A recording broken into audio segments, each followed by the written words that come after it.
Hi, welcome back to Tabletop Nights. I'm Greg, and today we are taking a look at Libertalia, Winds of Galecrest, the solo Automa playthrough. How to play this great game from Paolo Mari. It's a remake of his original game from a few years ago, but this is the Stonemaier game version. Thanks for sending it through to us, Jamie. Much appreciated. So we're going to have a quick look. I'll show you how to play through at least one round. It's fairly straightforward, and it's actually an enjoyable experience because you're not just trying to hit a high score.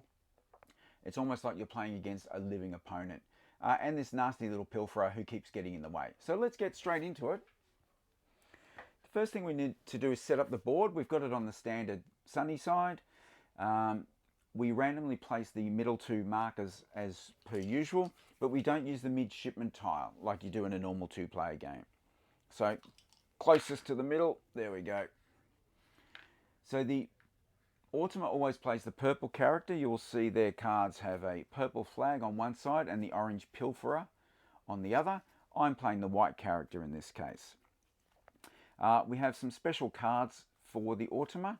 I'll explain how they work in a minute, but we just have to finish setting up the board.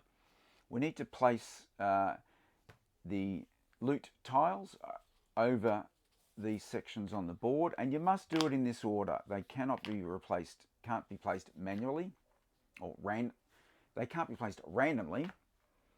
You'll see some of them have this Automa symbol on them, and then the relic in the map don't, because they're as per the standard game. There's only two that trigger during the dusk phase, and that's only when the Automa triggers that, or yourself. The pilferer doesn't trigger abilities. They literally just steal loot tokens. The other option is now the cards. We will shuffle those. This kind of is the deck for the Automa. They don't have their own separate deck. We draw 6 cards as per normal, and we'll place them in ascending order like so.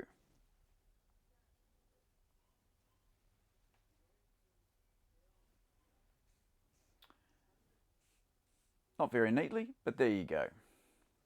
So I need to find the same cards. Cabin Boy, Brute, Brawler, Top Man,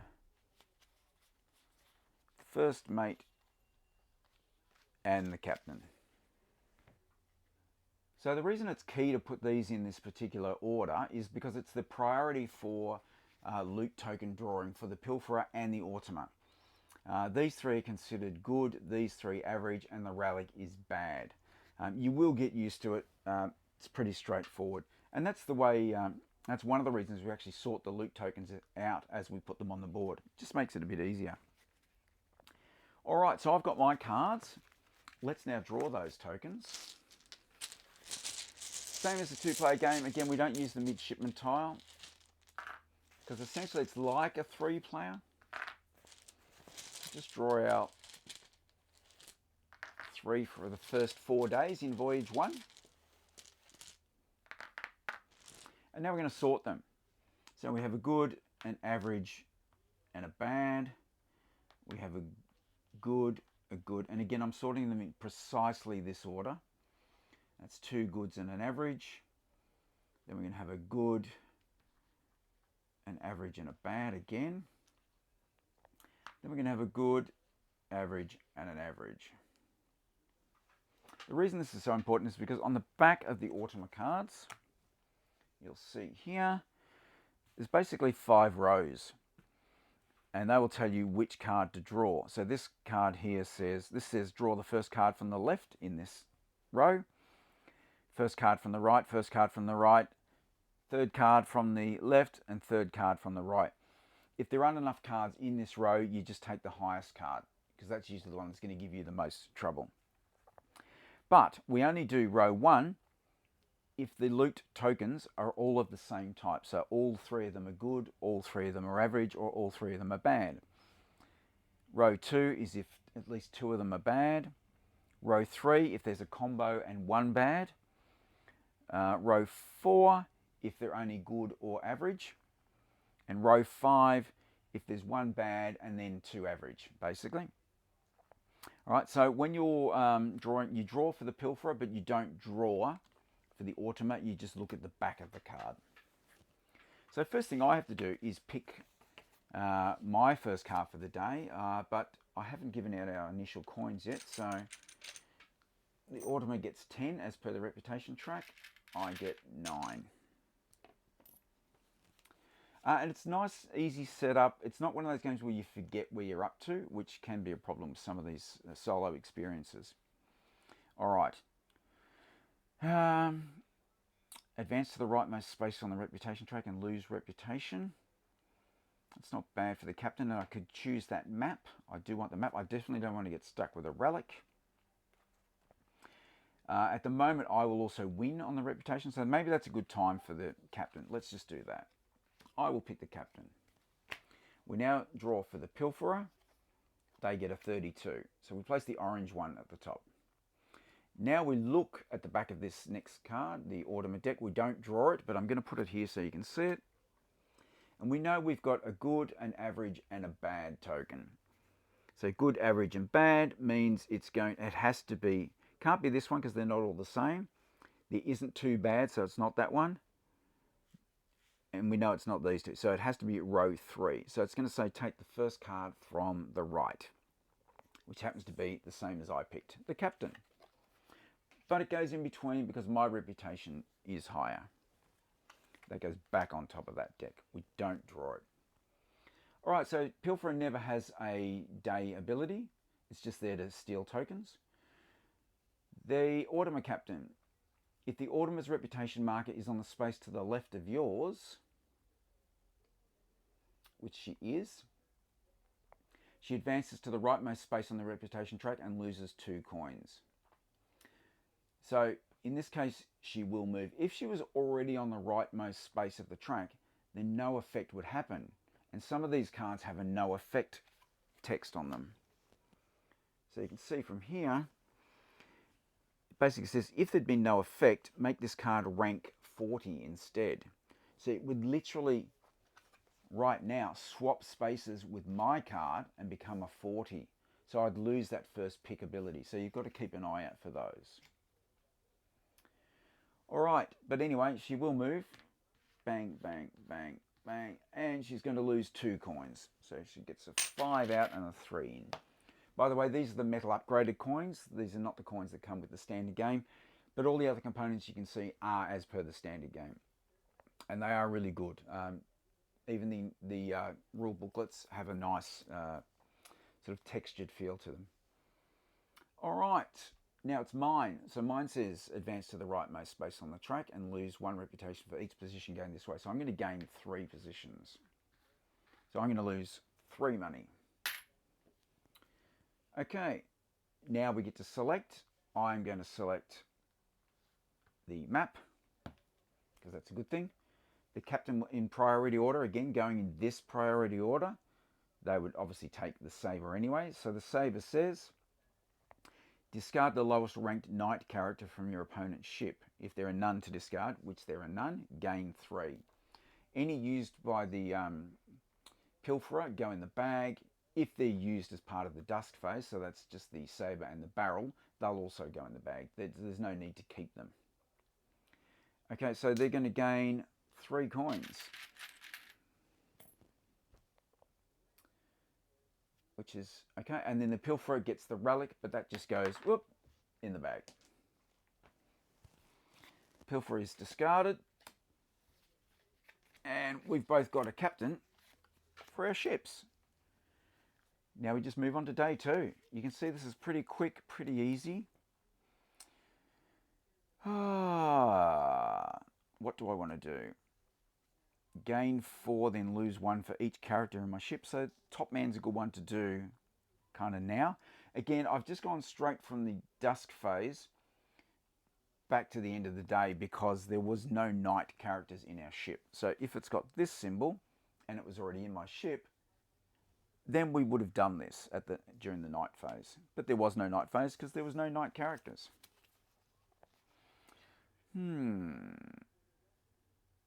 Cabin boy. Oh, but you don't gain any loot tokens. You just gain 3 coins.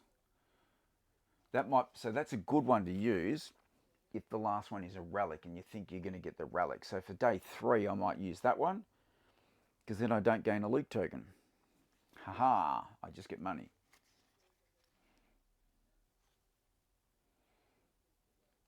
I'm going to play Top Man now. It says gain 4 money, then lose 1 for each character in my ship. Well, I only have 1 in my ship at the moment. So I'm better off getting him out a little bit earlier. The Pilferer has drawn a 6. And now the Automa has, again, now we have 2 good and an average. So 2 good and an average is this one. So it's the second card from the right. So they're also going to play the Top Man. But again, we then order them by reputation. So the Top Man goes in there. All right, no day ability. Right, Automa gains an amount of doubloons equal to the current day number. It's day 2. They will get 2 doubloons. And then I don't have a day ability. Now we are choosing. I'm going to choose the map. They will choose the hook. And the Pilferer gets the saber, which just goes in the bag. Pilferer discarded. And these come back to our ship. So we're copying each other at the moment. Now we do have a night phase. So the Automa gains 4, then loses 1 for each character in their ship. So they're basically gaining 4 and then losing 2. So they'll gain 2. I'll just give them a 5 and take a 3 back. I have the same character. So again, I'm gaining 2. Gaining 4 and then losing 2. Exactly the same. Obviously, Top Man, you want to get him out as early as you can. Possibly should have been the very first card I put out, but that's okay. Day 3, we have 1 of each. Discard a brawler from an opponent's ship. They don't currently have one, so I'm not going to do that. Discard the rightmost character on the island.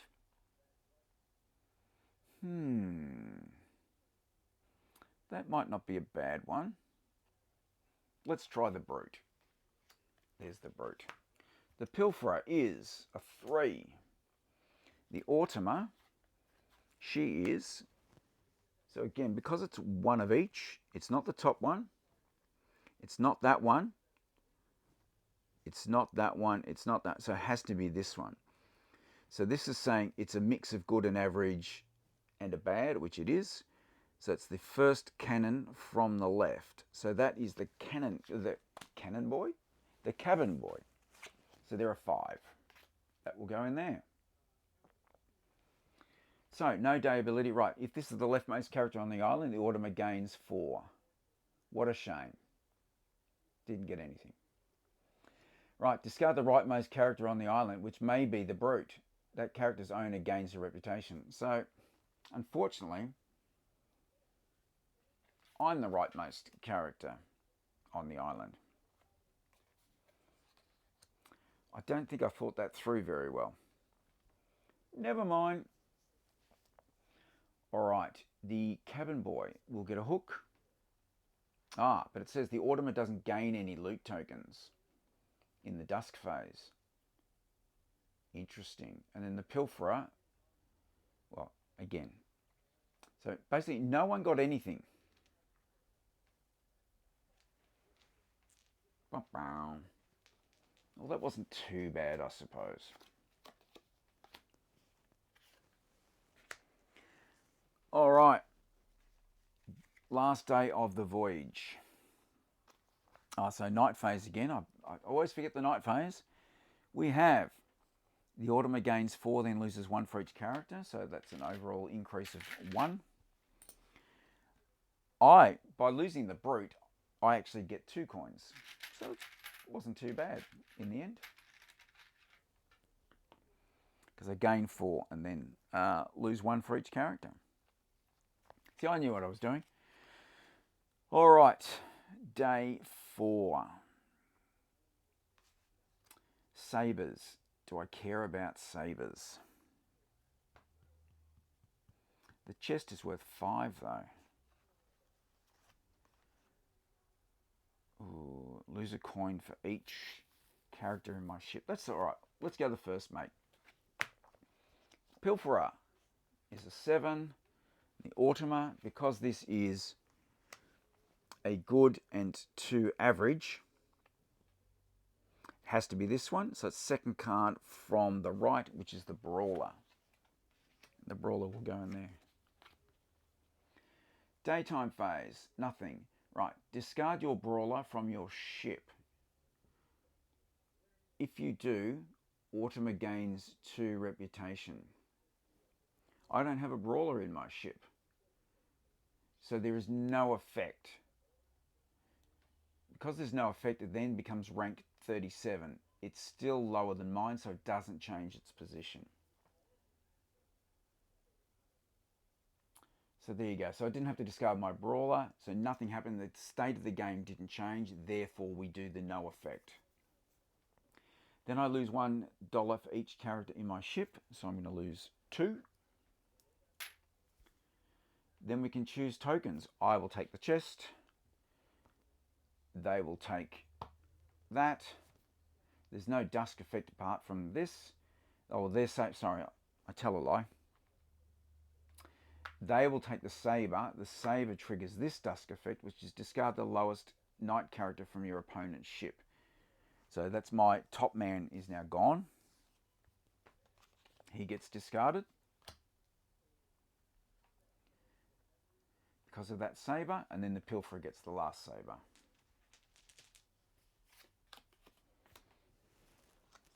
These go into here.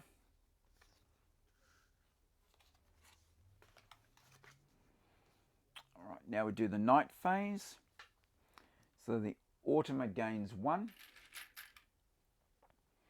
The Automa gains 4, then loses 1 for each character in a ship. So that's nets off. I no longer have a night phase character because they just got rid of it. So now we do the end of the voyage. So at the end of the voyage, they have a hook, and the Automa chooses to gain 4 coins. So we'll give them a 5 and take 1 back. They don't have any other tokens. I have 1 chest and 2 maps, so that equals a total of 12. 10, 12. Look over here, they don't have any end of voyage ones. I have this end of voyage, which says gain 1 coin for each character in my ship. So that's 2 back again. 1, 2. So at the end of that voyage, all the tokens go in the bag, available to be redrawn. The coins will go away, but we've got to count them first. So I've got 15. I have 22. So we go 2, 2. They have 20. 20.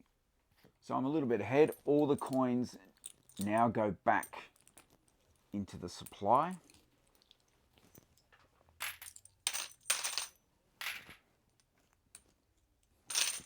Because you've locked them in your treasure chest, so no one can take them from there.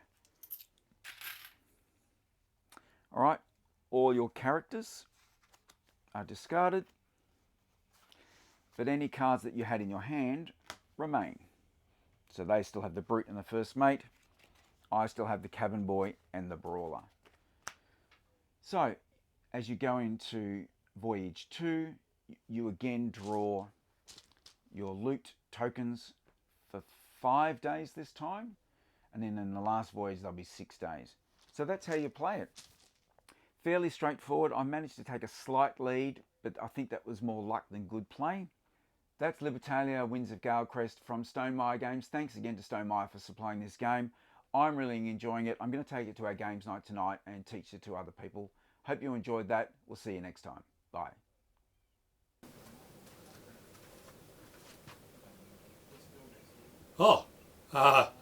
Make sure you follow the Tabletop Nights, subscribe, and here's a previous video for you.